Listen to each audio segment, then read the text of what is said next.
Hello everyone. Welcome to English Podcast, which you can improve your English and updated news. I am Sam. I am Alice. How are you doing, Alice? I am doing great. That's great. Today, we're going to discuss about how to think in English, a path to fluency. Let's get started. So let's start with the basics.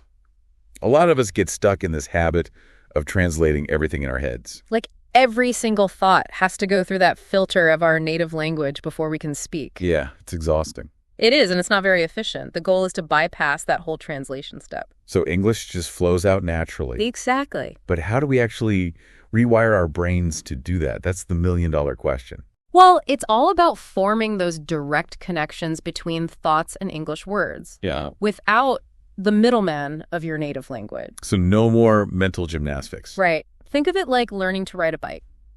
Okay, I'm listening. At first, you're wobbly, you're relying on those training wheels, Been there. but as you practice, you build muscle memory. Eventually, you just ride. It becomes automatic. So it's like building that fluency muscle. Exactly. So how do we apply that to thinking in English? One word. Immersion. Okay, immersion, got it. Surround yourself with English as much as possible. Podcasts, movies, music, even social media. Basically create your own little England wherever you are. Exactly. You want to bathe your brain in the language. I remember when I was learning Spanish, I started watching movies without subtitles. It was rough at first. I bet. But after a while, I was surprised how much I was actually understanding. That's because your brain was forming those direct connections we talked about, picking up on cues from the context. Makes sense. And that's way more effective than just memorizing vocabulary lists. Absolutely. It's about experiencing the language in action. And speaking of action, this PDF has a really interesting section about developing your inner voice in English. That voice in your head that's narrating your thoughts. Right. We want to train that voice to speak English. Oh, interesting. So it's like giving that inner monologue a language makeover. Exactly. You can start small, like describing what you're doing throughout the day, but in English. So instead of just thinking, I'm hungry, in my native language, I could think, man, I'm craving pizza in English. Perfect. You're getting your brain used to forming those thoughts directly in English. That's actually a really cool trick. Now, vocabulary is a big one, right? It can feel overwhelming, like trying to learn a whole new dictionary. It definitely can. But you don't need to know every word under the sun. Thank goodness. The key is to focus on the words you'd use most often in your daily life. So if you're a foodie, maybe you prioritize learning all those delicious food names. Exactly. Make it relevant to your interests. Flashcards and apps can be helpful for memorizing new words. I use those sometimes. But the real magic happens when you actually use those words in context. Okay, so I'm learning the word negotiate. I should maybe imagine myself trying to haggle for a better price at the market. Make it a real scenario. Exactly. Create those mental images. Tell yourself stories using the new words. Speaking of practice, this PDF really emphasizes that it's not just about learning words, it's about actively using them. Right, put them into practice. For example, setting aside specific times for English-only activities, like writing your to-do list, journaling, even posting on social media, but all in English. I love that. It's about making English a part of your daily routine, not just something you study in a textbook. You got it. I never thought playing video games would help my English, but honestly, it did. Really? I got so absorbed in the stories that I was naturally picking up new words and phrases without even realizing it. That's the power of contextual learning, right? You're not just memorizing, you're connecting words to experiences. Exactly. This PDF also suggests things like cooking from English recipes or following along with workout videos in English. Brilliant. And of course, there's nothing like actually talking to native English speakers. Absolutely. If you don't have anyone to practice with in person, there are tons of online language exchange platforms. So many ways to immerse yourself. Okay. Now, this next technique is something I'm personally really excited about. This PDF talks about visualization and association. It says, instead of just translating a word, try visualizing it, like picturing an apple instead of mentally saying apple in your native language. Right. It's about creating a mental image. And there's actual science behind it. It's called dual coding theory. Fancy. What is that? Basically, pairing a word with a vivid image makes it stick better in your memory. So it's like creating a stronger memory hook. Exactly. And it goes beyond just basic pictures. Interesting. How would you apply that to, say, a phrase like heavy rain? Well, don't just picture rain. Go further. Imagine the feeling of being soaked, the sound of thunder, even the smell of wet pavement. Engaging multiple senses makes the phrase more memorable. Wow, that's really powerful. Yeah. It's like building a multisensory world around the phrase. Exactly. And the more senses you engage, the better those words will stick. I'm already picturing myself caught in a downpour. Yeah. Okay, so we've talked about the power of visualization. But what about when those pesky doubts creep in? The fear of making mistakes can be a real roadblock, can't it? Oh, absolutely. I think everyone who's ever learned a new language has been there. You freeze up, worried about saying the wrong thing, sounding silly. Yeah, it can be paralyzing. But here's the thing. Mistakes are not the enemy. In fact, they're your best friend. Okay, now I'm intrigued.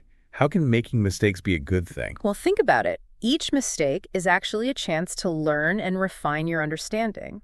It's feedback, a signal that there's something you need to adjust or practice more. Ah, so it's like those old choose-your-own-adventure books.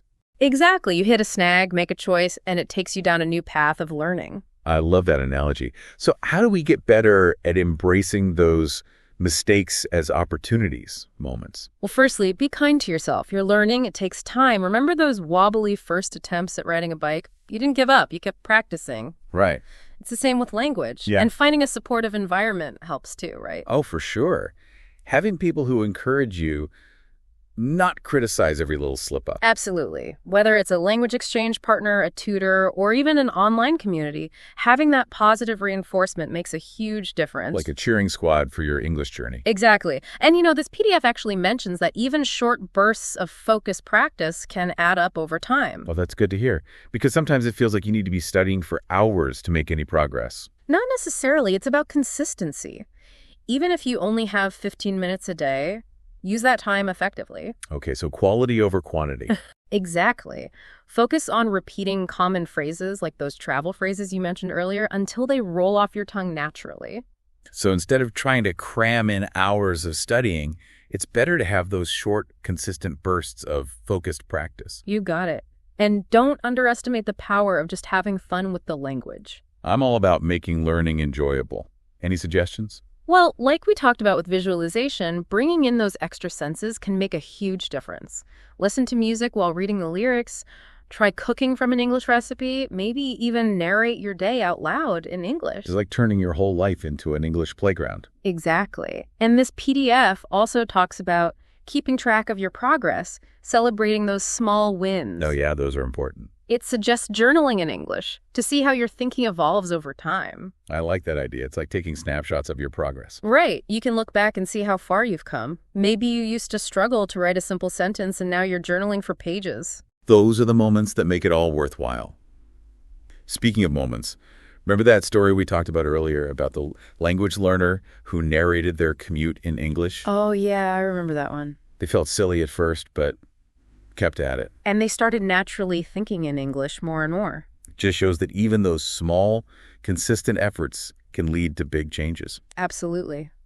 And it highlights the power of building those mini immersion environments throughout your day. So even if I can't move to England tomorrow, I can still create those little pockets of English immersion in my own life. You got it. And remember, every time you do that, you're strengthening those neural pathways, making it easier to think in English without even realizing it. Okay, I'm starting to feel really pumped about this. Thinking in English isn't just some distant goal. It's something I can actively work towards every single day. Exactly. And the best part is you don't have to wait for some magical aha moment where it all suddenly clicks. Right. It's about taking action, those small steps, every day. If we go back to that bike analogy, you wouldn't expect to hop on and do a perfect wheelie on your first try, right? Definitely not. But with consistent practice, you build that skill and that confidence. Thinking in English is the same. You're training your brain to work in a new way, and that takes time and effort. But it's so encouraging to know that even those small efforts, those 15-minute practice sessions, can actually make a difference. They really add up. So tell me, what's one piece of advice you would give to someone who's just starting out on this journey of trying to think in English? Be patient. Okay, patience. Don't get discouraged if it doesn't happen overnight. It's a marathon, not a sprint, right? Like we've been saying. Exactly. And you know what? Celebrate those small victories along the way. Ooh, I like that. What kind of small victories? Like, did you catch yourself thinking in English for a few seconds without even trying? That's huge. Or maybe you managed to have a short conversation without needing to translate everything in your head. That feeling when it just clicks. Yes. Those are the moments you want to celebrate. because they're proof that you're making progress. Those little wins keep you motivated. Exactly. They give you that boost to keep going. So it's not just about reaching the destination, it's about enjoying the journey too. Right. And remember, the ultimate goal here isn't just to be able to speak English fluently.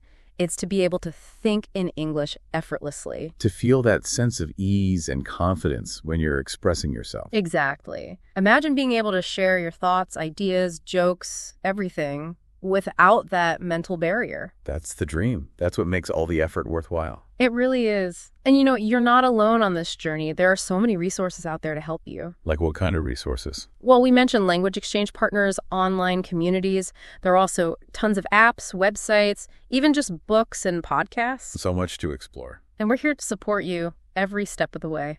Absolutely. So go out there, embrace the challenge, and start thinking in English. You got this. Wow, this has been such an insightful deep dive.